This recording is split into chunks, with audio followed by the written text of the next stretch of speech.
Fala, povo de Deus, que Jesus te abençoe e te guarde. Bom, chegamos a Romanos, capítulo 12. Agora, o apóstolo Paulo inicia a sessão prática da sua carta. Se até aqui, até o versículo 31 do capítulo, ou melhor, até o versículo 32 do capítulo 11, Paulo nos deu a grande instrução doutrinária, agora ele nos mostra o que fazer com tudo isso. Após um cântico de adoração ao Senhor, como vimos no final do capítulo 11, Paulo agora passa a nos instruir acerca de como viver a nossa fé. Afinal, na vida cristã é absolutamente necessário ter uma base teórica sólida. Afinal, como diz o apóstolo Pedro, nós precisamos estar prontos para responder à razão da esperança que há em nós, mas não basta viver de teoria. Não basta viver de conhecimento. Nós precisamos, além do conhecimento, ter prática. Além da teoria, ter vivência. Além de ter o conhecimento, ter vivência daquilo que o Senhor espera de nós. Ter a experiência da fé. Ter o desenvolvimento da fé. E é isso que Paulo passa a nos instruir nos capítulos finais dessa carta tão preciosa. Os últimos 5 capítulos de Romanos são dedicados principalmente à prática da vida cristã. Ainda que o capítulo 16 dedique boa parte dele a saudações e cumprimentos finais, ainda assim, até ali, Paulo nos traz algumas instruções práticas sobre como viver a fé. No capítulo 12, alvo da nossa reflexão agora, Paulo nos dá o caminho inicial de como viver a vida que Deus planejou. Que jeito nós devemos viver, de que maneira nós devemos viver, de modo a agradarmos a Deus, de modo a honrarmos a Deus, de modo a vivermos de fato para a glória de Deus. Paulo começa nos instruindo e dizendo que a vida que Deus tem para nós é uma vida de adoração. Ele começa nos lembrando a necessidade de nós nos oferecermos a Deus como um sacrifício vivo, santo e agradável. Nos mostra que o culto que Deus espera de nós é um culto racional, pensado, lógico, mas um culto que brote da vida, um culto que brote da experiência da fé, e não menos que isso. Se oferecer a Deus como um sacrifício vivo é muito mais do que aquilo que era o culto da antiga aliança, por exemplo, em que se ofereciam animais. E Paulo está fazendo um claro contraponto aqui. Porque enquanto na antiga aliança eram oferecidos animais em rituais a Deus, prescritos evidentemente pelo Senhor, mas muitas vezes o ofertante ofertava aquele animal, mas o coração não estava em Deus. Ofertava até mais do que era prescrito pela lei, mas o coração não estava alinhado com a vontade do Senhor. A pessoa não estava ali de fato em adoração.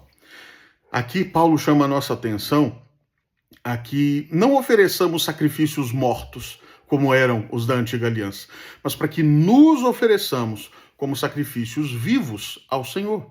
Este é o culto que Deus espera.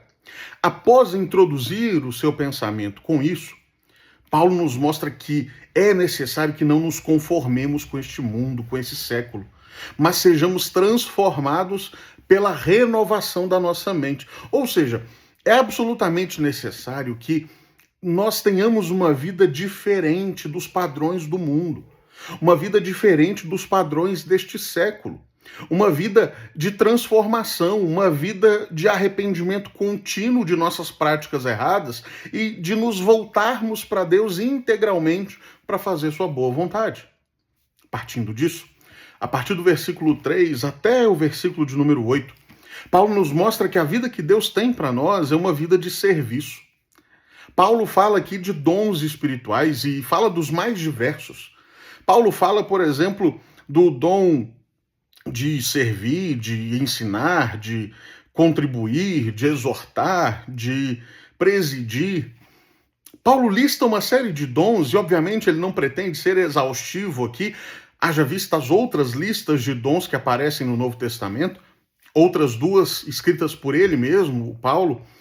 Mas o propósito de Paulo é a vida que Deus planejou para cada um de nós, salvos, redimidos e transformados, não é uma vida de autossatisfação.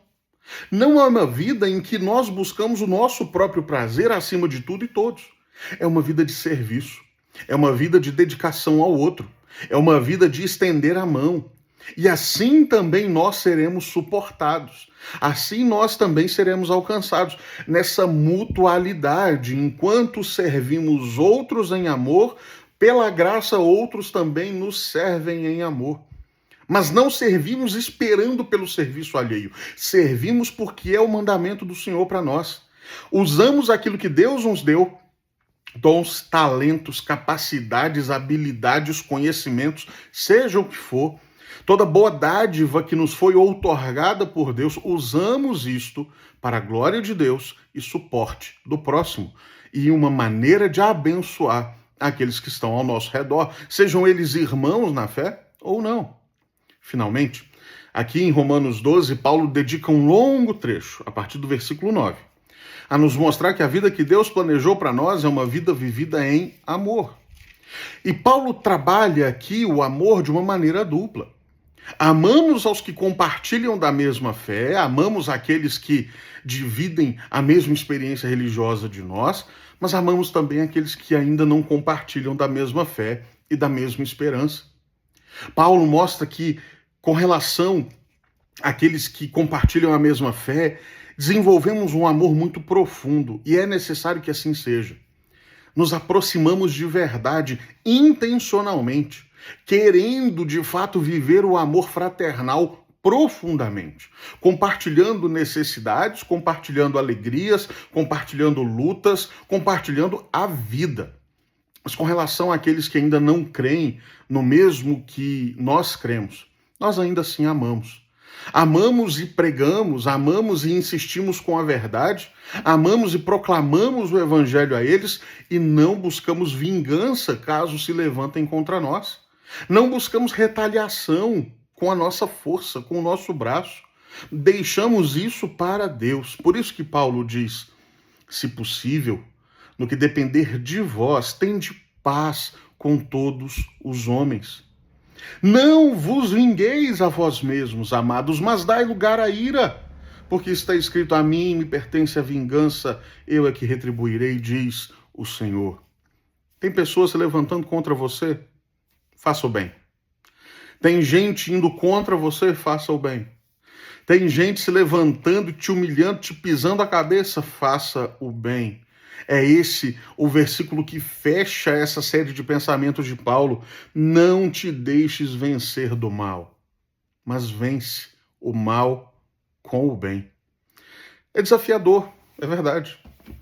Nós queremos retribuir, nós queremos retalhar, nós queremos bater o levou. Mas Paulo diz, faz isso não. Vença o mal com o bem. Trilhe um caminho diferente. A proposta de vida cristã é uma proposta contracultural. É uma proposta de caminhar na contramão dos valores e da cultura deste mundo. Portanto, não se deixe vencer pelo mal. Vença o mal com o bem.